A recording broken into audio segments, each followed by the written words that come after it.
Veamos la parte 3 de la unidad 1.14, cargas que obran sobre el centro.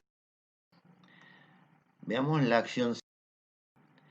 ¿Por qué se produce la acción sísmica? Bien, básicamente surge de la deriva continental, eh, que ustedes saben que hace millones de años África y Sudamérica eran un único continente y se fueron separando, o sea que Sudamérica se viene desplazando de este a oeste y a la vez se choca con dos placas continentales que están sumergidas, la placa de Nazca y la placa Antártida, y producto de ese choque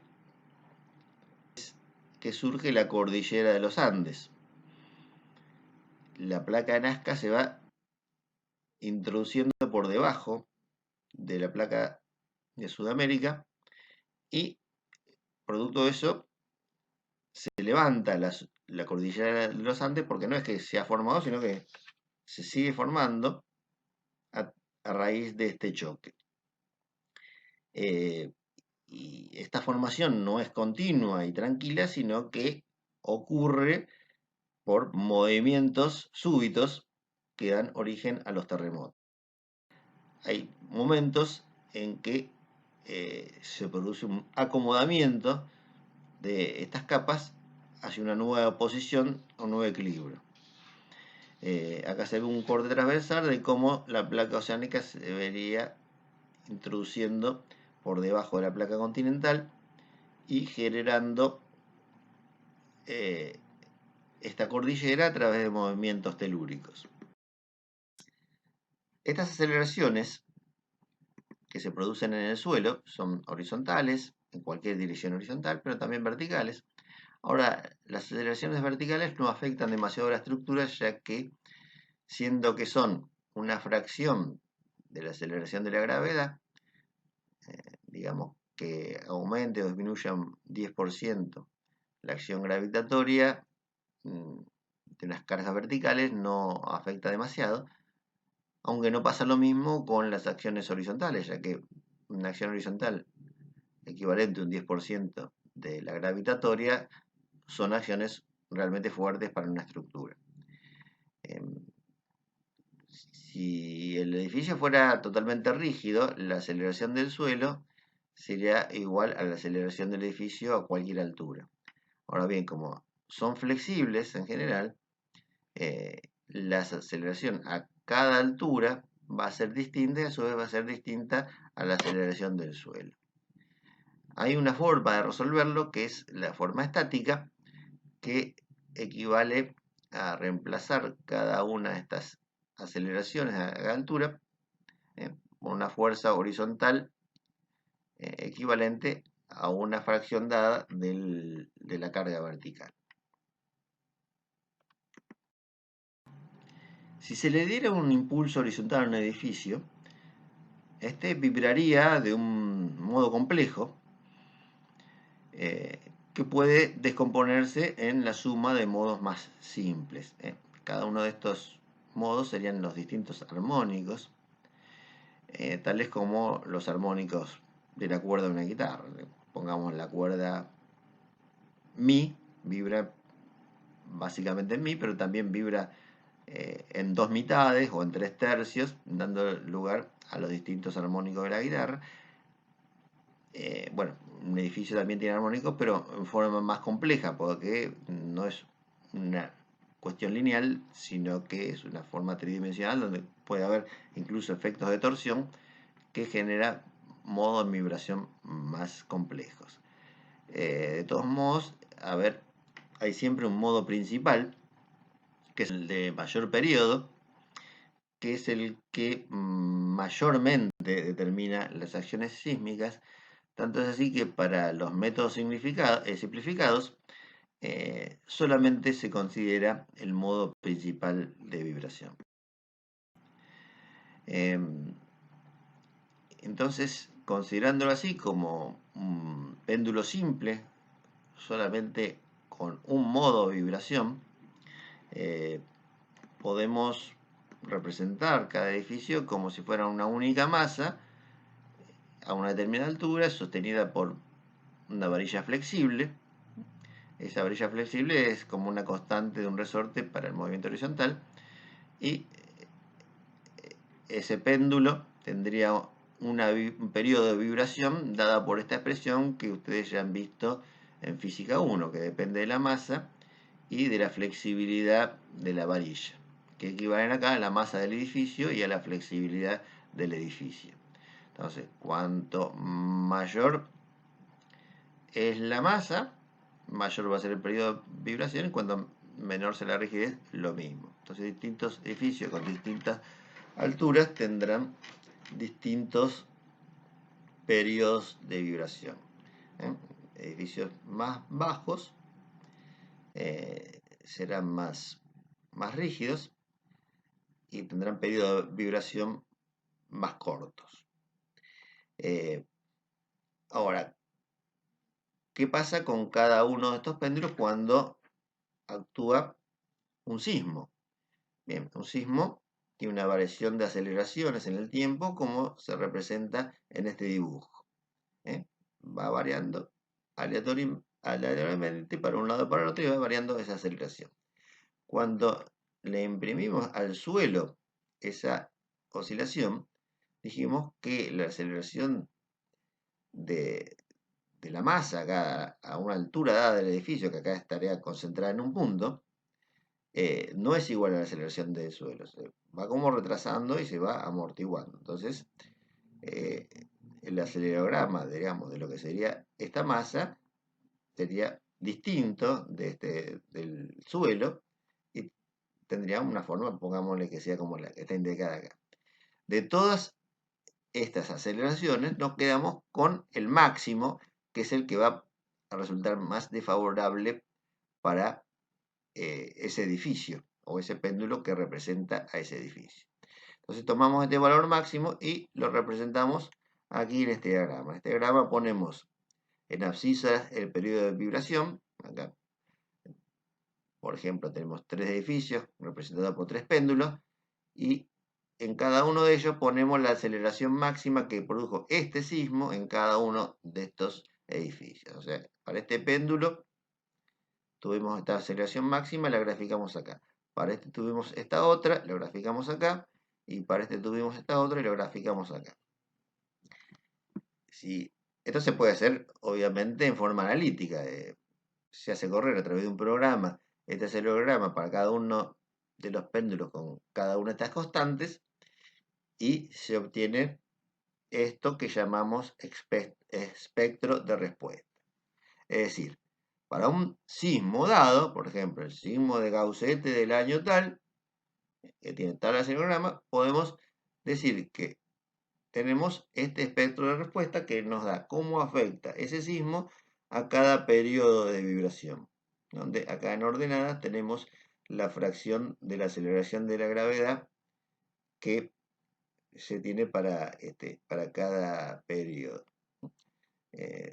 Surge, en principio, la aceleración máxima es igual a la del suelo para un péndulo rígido, digamos, para t igual 0, aumenta y después empieza a disminuir a medida que aumenta la flexibilidad. Ahora, este espectro de respuesta es para un sismo determinado, pero es un sismo en definitiva que ya pasó. Nosotros tenemos que prever el sismo que va a venir, que no sabemos cómo va a ser. ¿Qué podemos hacer? Y bueno, hacerle pasar este proceso a varios sismos que ya están registrados, y bueno, con eso tratar de hacer una envolvente como para hacer un espectro para el proyecto de edificio. Por ejemplo, tenemos distintos espectros observados y buscamos esa envolvente. Esa envolvente está determinada en el reglamento CIRSOC 103 y tiene esta forma y estas expresiones.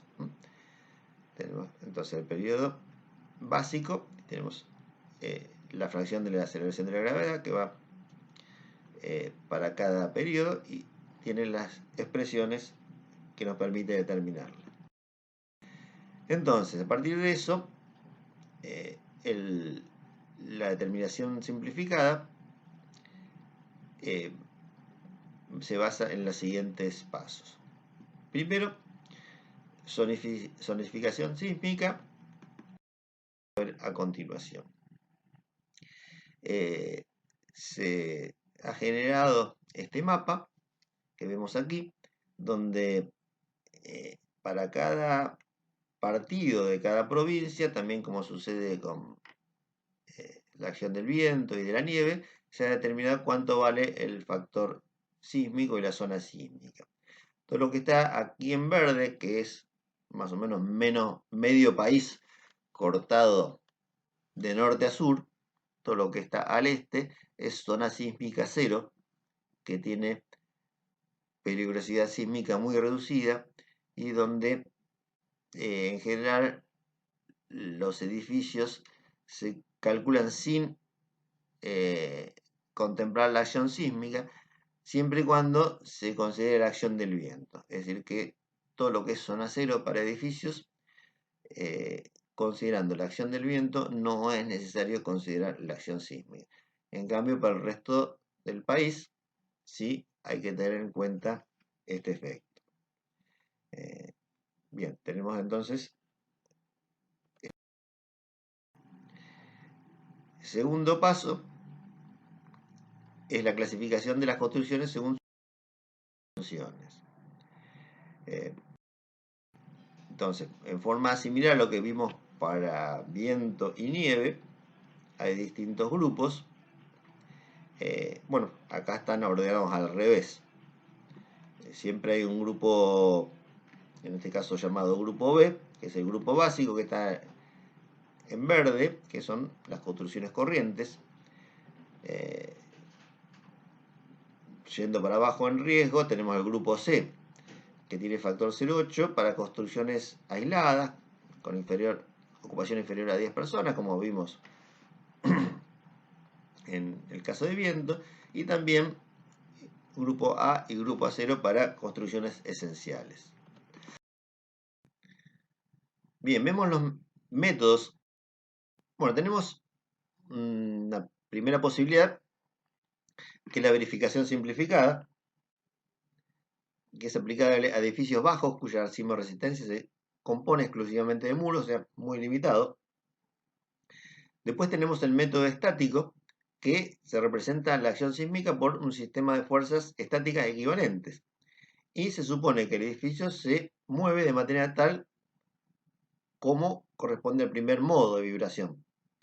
Y que está limitado a todas las construcciones de altura menor que 9 metros y a otro tipo de construcciones con determinadas condiciones de regularidad y destino que amplían bastante más la posibilidad de aplicar este método. O sea, no solamente hasta 9 metros, sino que puede ampliarse bastante más bajo ciertas condiciones. Fuera de esto, tendríamos que aplicar métodos dinámicos. Vamos a focalizarnos entonces en el método estático que usamos. Entonces, a continuación tenemos los espectros de... Acá, como habíamos visto, tenemos el espectro de diseño definido que nos da el CIRSOC. Tenemos todas estas variables que tenemos que ver cómo se definen y que lo vamos a ver a continuación. Acá tenemos esta tabla que nos permite determinar los factores C sub A y C sub B que usamos en la ecuación anterior, y lo que está en rojo es lo que nos falta, que son estos valores que vamos a tener que sacar de otra tabla que vemos a continuación. Acá tenemos ya todos los valores completos en función de lo que vimos y completamos los valores para determinar el espectro de aceleración. A continuación, tomamos en cuenta los factores de comportamiento. A continuación, determinamos los factores R, C sub D y omega 0 en función del tipo estructural obtenemos cada uno de estos factores. Bien, a continuación vamos a ver el método estático en sí. Hasta ahora lo que vimos es común a cualquiera de los métodos. La acción cuasi estática equivalente es la acción del sistema de fuerzas paralelo a la dirección analizada y que aplicada en los centros de las masas que conforman el modelo estructural equivale al sismo. En la base se determina de la siguiente manera. El fuerte de la corte en la base es B sub 0, este que está acá, es el producto del factor C por el peso del edificio. W es el peso de todo el edificio con todas las cargas gravitatorias de la carga útil correspondiente, y eso se multiplica por el coeficiente sísmico de diseño y tenemos la acción B sub 0 del corte. A continuación determinamos ese factor C para poder calcular la ecuación anterior. Bien, y tenemos estas cuatro opciones que nos da el reglamento, depende del caso, para determinar el factor C. A continuación, el periodo fundamental de vibración, que bueno, se puede determinar analíticamente. Hay que tener un programa de computación adecuado para determinar el periodo de vibración de la estructura. Si no, hay forma simplificada que también puede darle el periodo de vibración, será 1, 2, 3 segundos, y con eso determinamos este parámetro que es importante para la acción sísmica. Por último, tenemos la distribución de sísmicas que está dado por esta ecuación. O sea, a cada nivel va a haber una acción sísmica que va a depender de la carga gravitatoria que hay en cada elemento de ese nivel y proporcional a la altura respecto de la base. Como último punto de esta unidad vamos a ver lo referente a combinación de cargas. Ahora tenemos que determinar cuáles son las combinaciones de cargas que vamos a tener en cuenta en el cálculo.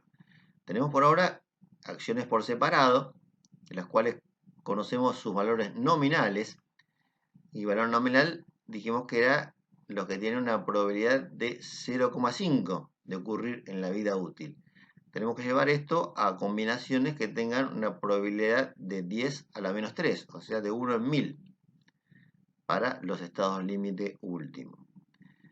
Y estas combinaciones las busca el reglamento de la siguiente manera. Supongamos un edificio donde tengamos tres tipos de carga: las cargas permanentes, la carga útil y la acción del viento. Bueno, la carga permanente está siempre, así que no interviene en el análisis, pero ¿cómo combinamos la carga útil con la acción del viento? Va a haber un día, es más, un minuto en toda la vida útil de la estructura en que va a haber la máxima acción del viento. Ahora, es altamente improbable, por no decir imposible, que ese mismo día esté simultáneamente actuando la mayor carga, la carga útil, esté lleno el edificio al tope. Lo más probable es que el día del viento máximo haya una carga normal en el edificio. A su vez, el día que esté el edificio cargado con personas y muebles al máximo, es altamente probable que haya un viento importante. O sea, lo más probable es que haya un viento despreciable, por lo cual no deberían las dos acciones considerarse simultáneamente en un máximo, sino que va a haber una que va a estar aumentada y las otras tendrán que tener una incidencia más normal. El reglamento tiene esta nomenclatura para definir cada tipo de cargas, basada en la expresión inglesa de cada tipo de acción. Por ejemplo, las acciones permanentes en inglés se llaman dead load, por lo tanto se llama con la letra D. La acción sísmica E de earthquake, que es terremoto en inglés. La carga útil L de live load, el viento W de wind, y así todo. Bien, como dijimos, tenemos que transformar las cargas de probabilidad 1 en 2 a combinaciones de probabilidad 1 en 1000. Y estas son las distintas combinaciones que exige el reglamento verificar. Como ven, son unas cuantas y bastante complejas, pero normalmente no hay necesidad de considerar tanta cantidad de carga, sino que este es un caso muy general. Vamos a ver esto simplificadamente. Acá tenemos un esquema con un edificio con solo 3 tipos de carga: carga permanente, carga útil y viento. En el primer dibujo tenemos representado lo que serían las acciones nominales, los valores nominales, que dijimos que tiene una probabilidad de 0,5 de actuar en la vida útil. Eso equivale a la carga máxima normal, digamos, que podría tener la estructura. Por ejemplo, una carga sobre un comedor, un día de un cumpleaños lleno de gente, con los muebles, tendríamos ese valor de 2 kN por metro cuadrado, que es el que tomamos como acción nominal. Lo mismo el viento, sería el viento máximo que una vez se podrá dar la vida útil, es el que consideramos el valor nominal. Pero no calculamos con esos valores, sino que calculamos con las combinaciones que vimos. Hay una que no está dibujada acá, que es una que es solamente la carga permanente por 1,4. La segunda combinación sería esta que vemos aquí, donde no tenemos acción del viento y sí tenemos una sobrecarga importante de la carga útil, y la acción permanente también se multiplica por un factor 1,2.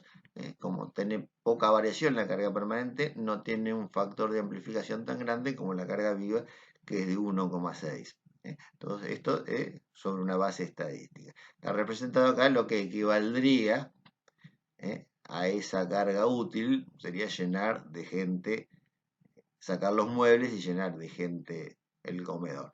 Es una situación que no se va a dar nunca, o no debería darse nunca, en la vida real de la estructura, pero que es una ficción de cálculo como para cubrirnos de todas las indeterminaciones que aparecen en el cálculo estructural.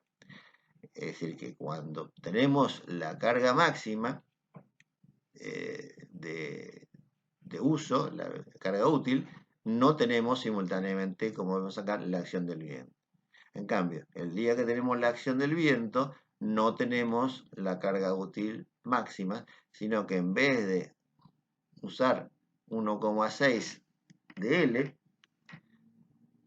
que sería esta carga amplificada, usamos más bien una carga reducida, 0,5 L, o sea, ni siquiera el día de cumpleaños, porque el día que sopla el viento máximo es muy poco probable que haya un cumpleaños en cada departamento. Entonces no es lógico tampoco ni siquiera tomar L, sino 0,5 L en simultáneo con el viento máximo, que en ese caso sí va multiplicado por 1,6.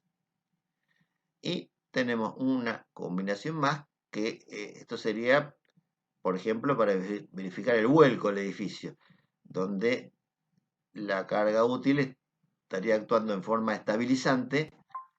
Entonces, no se considera, como es favorable, no se considera. Cuando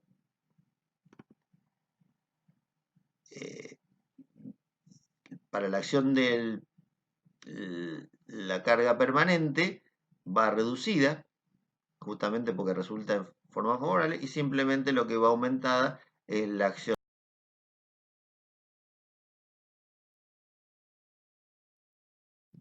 Bien, con esto terminamos la última parte y terminamos en consecuencia la unidad 1.14, con lo cual también terminamos el curso de estructuras 1.